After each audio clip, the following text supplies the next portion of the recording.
Hi hello. গরমকাল তো পড়েই গেল, আর এই গরমে যদি পাওয়া যায় বাড়িতে তৈরি দারুণ স্বাদের কুলফি, তাহলে কেমন হয় বলুন? তাহলে চলুন আজকে তাই বানিয়ে নেওয়া যাক। আর এই আইসক্রিম বানানো কিন্তু খুবই সহজ। আইসক্রিমটা যাতে খুব কালারফুল হয় সেই জন্য আমরা কিন্তু এখানে চিনিটাকে একটু ক্যারামেল করে নিচ্ছি। প্রথমেই আমি 2 চামচ মতো চিনি কড়াইতে দিয়ে এটাকে একটা ক্যারামেল তৈরি করে নিলাম। ছোটোবেলায় যখন কুলফি আইসক্রিম খেতাম সেই আইসক্রিমের স্বাদই ছিল অন্য রকমের। এখন কিন্তু বাজারে কিনলে সেই আইসক্রিমের স্বাদ আর তেমন নেই।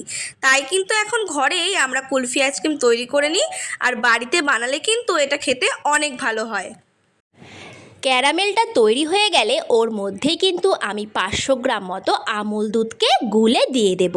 এখানে আমি আমুল দুধ ব্যবহার করেছি, আপনারা চাইলে যে কোনো দুধই কিন্তু এখানে ব্যবহার করতে পারেন। আমি প্রথমে 500 গ্রাম জলের মধ্যে 100 গ্রাম আমুল দুধকে গুলে নিয়েছি। এবার এটাকে অনবরত নেড়ে কিছুক্ষণ জাল করে নেব। দেখতেই পারছেন ক্যারামেল ব্যবহার করার ফলে দুধটাতে কত সুন্দর একটা লালচে রং এসেছে। এদিকে দুধটা ফুটতে থাকুক, ওদিকে আমরা কিছুটা এলাচ শুকনো কাঠখোলায় নেড়ে একটুখানি গুঁড়ো করে নেব, কারণ আমরা এই আইসক্রিমে কিছুটা এলাচের গুঁড়ো ব্যবহার করব। দুধটা যখন প্রায় অনেকটাই শুকিয়ে আসবে তখন অন্যদিকে আমি কিছুটা দুধের মধ্যে একটুখানি কর্নফ্লাওয়ার গুলে রেখেছিলাম, সেটাকেই অল্প অল্প করে দেব আর দুধটাকে নাড়তে থাকবো। এইভাবে বেশ কিছুক্ষণ নাড়ার ফলে কিন্তু আমাদের দুধটা অনেকটাই ঘন হয়ে আসবে। মিষ্টিটা কিন্তু আপনারা আপনাদের পরিমাপ মতোই দিয়ে নেবেন, তবে আমরা কিন্তু এখানে পরে আরও 2 চামচ চিনি দিয়ে নিয়েছি। এবার ওপর থেকে দিয়ে দেব কিছুটা এলাচের গুঁড়ো। এবার সমস্ত কিছুকে ভালোভাবে মিশিয়ে নিলাম। সব কিছুকে ভালোভাবে মেশানোর পর দেখতেই পাচ্ছেন এটা কতটা ঘন হয়ে গেছে। এবার এটাকে ঠান্ডা করে একটা পাত্রের মধ্যে আমরা কিন্তু এটাকে ডিপ ফ্রিজে প্রায় 2-3 ঘন্টার জন্য জমতে দিয়ে দেবো।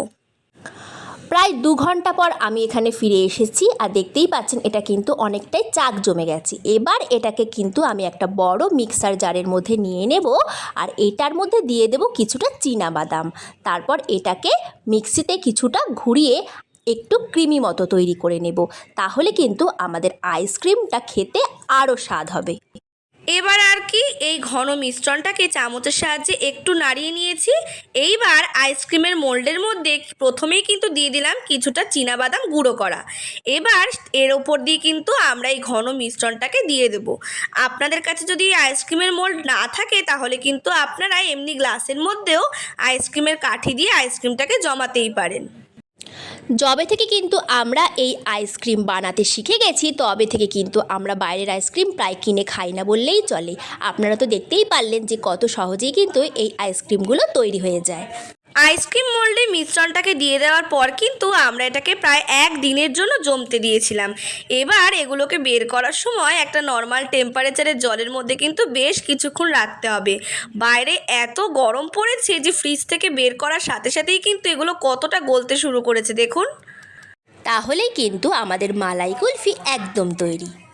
তাহলে দেখেছেন তো, আজ কত সহজেই আপনাদেরকে আরও একটা রেসিপি শেয়ার করে দিলাম। ভিডিওটা ভালো লাগলে চ্যানেলটা সাবস্ক্রাইব করতে ভুলবেন না। আজকের জন্য এটুকুই, বাই।